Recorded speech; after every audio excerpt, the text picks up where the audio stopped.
First things first, if you love the Judge Judy show, give us a like below and let's see our numbers together. My name is Henry Jacobs, Your Honor. And you, ma'am? My name is Sarah Moore, Your Honor. All right, Mr. Jacobs. What is your claim today?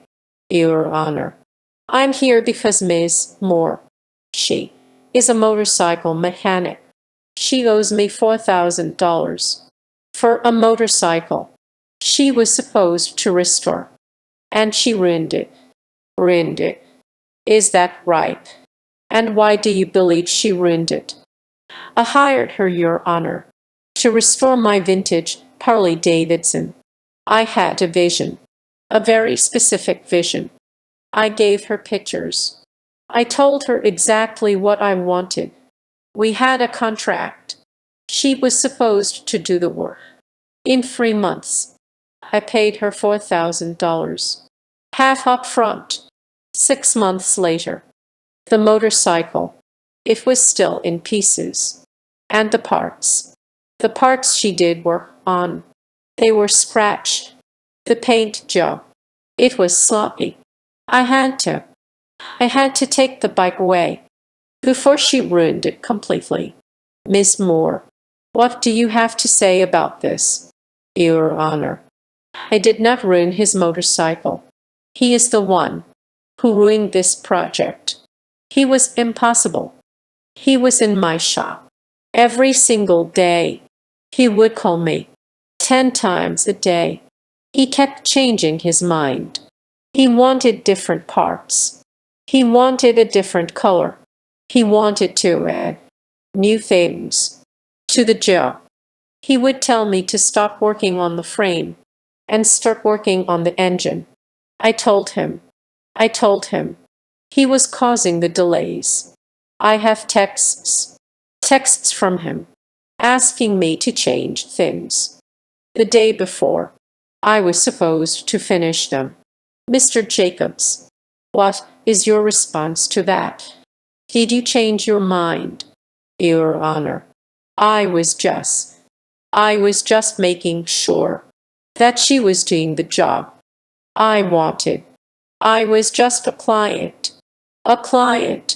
who was paying for a service that she was supposed to provide. She just didn't want to do the work. She just wanted my money. She's a fraud, and she has my money. Miss Moore, do you have a contract? A written contract? Yes, Your Honor, I do. It's right here. It specifies a very specific list of the work that was to be done, the cost, the timeline, and it says any changes to the scope of work must be in writing and will incur an additional fee. It says that right here. He never sent a written request. He just kept changing his mind. He breached the contract. Not me. This is a case of a professional service that was not rendered to completion. You, Mr. Jacobs, you hired a professional. You had a contract, a written contract, but you failed. You failed to abide by the terms. You were a micromaneuver. You were a nuisance. You were a problem. The fact that the work, it was not completed. It was not because she was a fraud. It was because you made it impossible. You made it impossible for her to do her job. Miss Moore, your argument that he caused the delays is credible. Your texts, they prove it. Your contract, it is clear. It protects you. It protects you from a client like this. You are not responsible for a client's inability to follow a contract. He paid you. He paid you for your time, for your labor, for your expertise. He just, he just didn't let you. He didn't let you do the work. I find in favor of the defendant, Miss Moore. Mr. Jacobs, you owe Miss Moore the remaining balance for the work that she did, and your case. It is dismissed. My name is Kevin Foster, Your Honor. And you, ma'am. My name is Diane Carter, Your Honor. All right, Mr. Foster. What is your claim today, Your Honor? I'm here because Miss Carter, she is my former roommate. She sold my comic book collection without my permission, and I want the money. She owes me $2,000. A comic book collection. Is that right? And how did she sell it? We were roommates, Your Honor. I moved out of the apartment. I had a lot of stuff. I had some boxes, some old boxes, full of comic books. I left them in the garage. I didn't have room in my new place. I told her. I would come get them in a week or two. And when I came back, they were gone.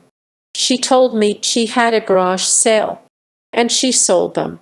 She sold my valuable collection. She just got rid of them. Miss Carter, what do you have to say about this, Your Honor? He is not telling the truth. The boxes, they were in my garage. For 3 months, they were a mess. They were taking up space. He kept telling me he was coming to get them, but he never did. I texted him. I said, Kevin, when are you going to get your stuff? And he texted me back. He said, just get rid of those old boxes from the garage. I don't have room for them. I have the text message right here. Get rid of. He told me to get rid of them. So I did. I put them in a garage sale.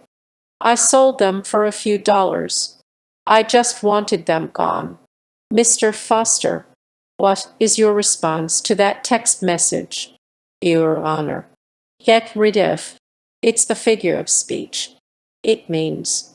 He meant to get them out of the way. Not to sell them. Not to profit from them. My collection. It's worth a lot of money. I have a list from my app. It shows the value of every single comic book. $2,000. The whole collection. She sold it for a few dollars.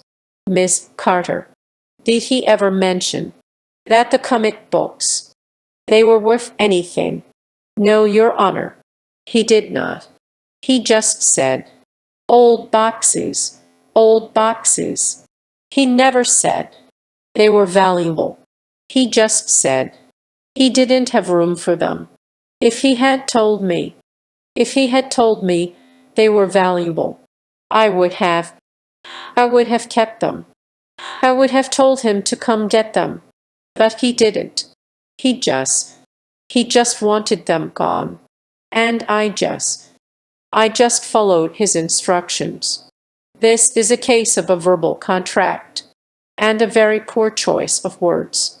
You, Mr. Foster, you are a collector. You should have known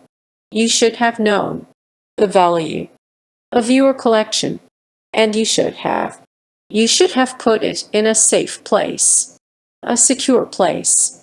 You didn't. You left it in her garage, and you sent her a text message that